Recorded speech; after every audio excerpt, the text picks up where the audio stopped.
दोस्तों एप्पल ने finally iOS 26 का पब्लिक बीटा रिलीज कर दिया है और मैंने इंस्टॉल कर लिया। आप भी ऑफिशियल अपडेट से पहले iOS 26 का मजा लेना चाहते हो तो भाई आप भी इंस्टॉल कर सकते हो और करने के लिए बहुत ही सिंपल प्रोसीजर है। अपने फोन में जाकर के अपडेट चेक करो। और अगर आपको अपडेट्स नहीं दिखाई दे रहे तो हो सकता है आप पब्लिक बीटा प्रोग्राम में एनरोल नहीं हो। तो उसके लिए करना क्या है, beta.apple.com पर जाइए। वहां जाने के बाद आपको अपना साइन इन करना है और आपको ऑप्शन दिख जाएगा कि आप पब्लिक बीटा के लिए कैसे एनरोल कर सकते हैं। एक बार एनरोल कर लिया, वापस आइए अपने फोन के सेटिंग्स में, जनरल में जाइए, सॉफ्टवेयर अपडेट्स में देखिए। वहां पर जाने के बाद आपको बीटा अपडेट्स वाले ऑप्शन में पब्लिक बीटा सिलेक्ट करना है और जैसे एक बार सिलेक्ट कर लिया, थोड़ी देर रुकेंगे, आपको एक अपडेट दिख जाएगी और आप अपडेट कर सकते हैं। ये अपडेट लगभग 8 से 9 जीबी की होगी, तो उतना स्टोरेज खाली रखना और फोन की बैटरी चार्ज रखना और आपका फोन इसे इंस्टॉल कर लेगा। और उसके बाद आपको क्या मिलेगा वो मैं आपको बताने वाला हूं। बहुत सारी चीजें नहीं हो जाएगी। सबसे पहला iOS 26 का सबसे बड़ा फीचर वो है लिक्विड ग्लास का फीचर। अब लिक्विड ग्लास का सबसे पहली चीज आप लॉक स्क्रीन से देख सकते हैं, वो है एक नया फॉन्ट। जो भी आपका टाइम होता है उसके लिए आप एक नया फॉन्ट ग्लास वाला चूज कर सकते हैं और उसे स्ट्रेच भी कर सकते हैं, जिससे आप अपने वॉलपेपर को और ज्यादा इंटरेस्टिंग बना पाएंगे। लॉक स्क्रीन के लिए नए वॉलपेपर्स आ चुके हैं, उनमें आप अलग अलग तरीके से टाइम के साथ खेल सकते हैं और बहुत ही इंटरेस्टिंग उसे बना सकते हैं। साथ ही साथ आपकी किसी भी फोटो को आप 3D इफेक्ट में डाल सकते हैं, फोटोज के अंदर भी देख सकते हैं और लॉक स्क्रीन पर भी लगा सकते हैं।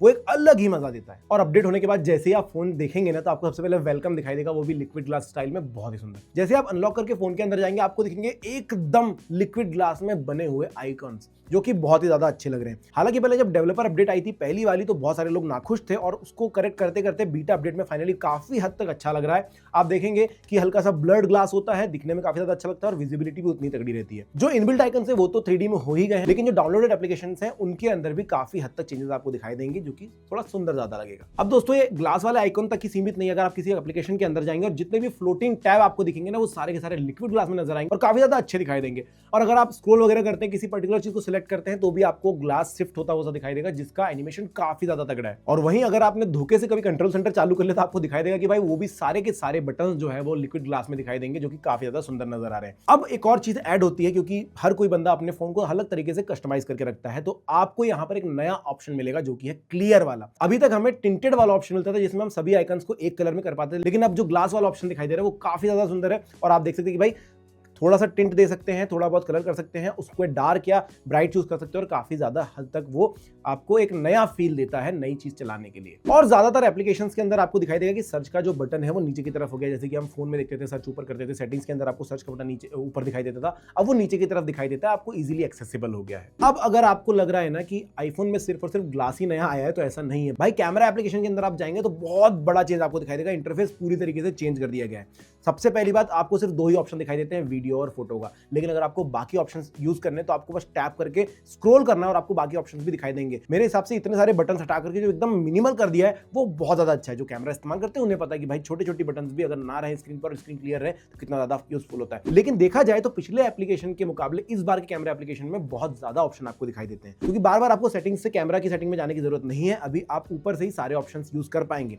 जस्ट आपको नीचे से स्क्रॉल अप करना है और आपको सारे ऑप्शन नीचे दिखाई दे देते हैं। ऊपर की तरफ उंगली बढ़ाने की जरूरत नहीं पड़ती, लेकिन ऊपर की तरफ आपको एक बटन मिल जाता है, जिससे आप अगर वीडियो फॉर्मेट चेंज करना चाहते हैं या फिर रेजोल्यूशन चेंज करना चाहते हैं, तो बहुत ही इजीली आप कर पाएंगे।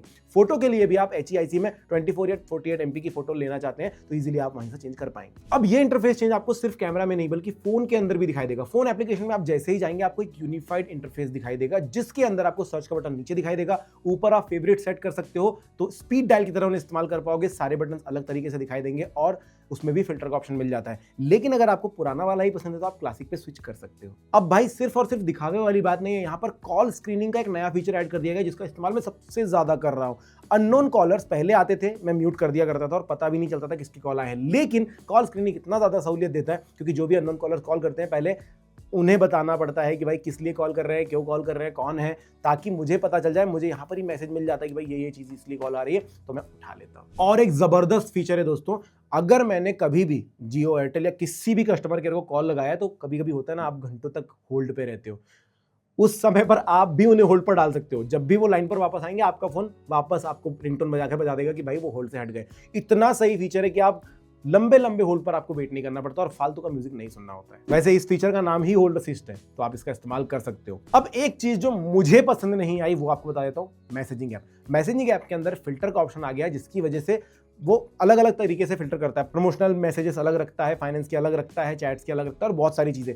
लेकिन ये थोड़ा सा कंफ्यूजिंग है क्योंकि शायद इतने सारे मैसेजेस खुद भी समझ नहीं पाते, और कभी प्रमोशनल वाले आपको फाइनेंस में मिलेंगे, फाइनेंस वाले प्रमोशन में मिलेंगे, जिसकी वजह से आपको बार बार, अगर आप मेरी तरह हो कि भाई मैसेज एप्लीकेशन के ऊपर कोई नोटिफिकेशन नहीं होनी चाहिए, नंबर्स नहीं होने चाहिए, तो उसको क्लियर करते बैठता है, तो बहुत प्रॉब्लम है, इसलिए मैं पुराना वाला ही रख रहा हूं। तो दोस्तों एट फर्स्ट ग्लांस मुझे तो ये सारी चीजें काफी ज्यादा पसंद आई। अब आपको अगर चाहिए कि भाई मैं सारे फीचर, छोटी छोटी अपडेट्स भी आपको बताऊं, तो आप कमेंट सेक्शन में लिख सकते हो। मैं एक फुल फ्लैश वीडियो बनाऊंगा जिसके अंदर आपको iOS 26 की हर एक छोटी छोटी डिटेल्स दे दूंगा। ये वीडियो पसंद आया होगा तो लाइक शेयर सब्सक्राइब जरूर कर लेना। Thank you.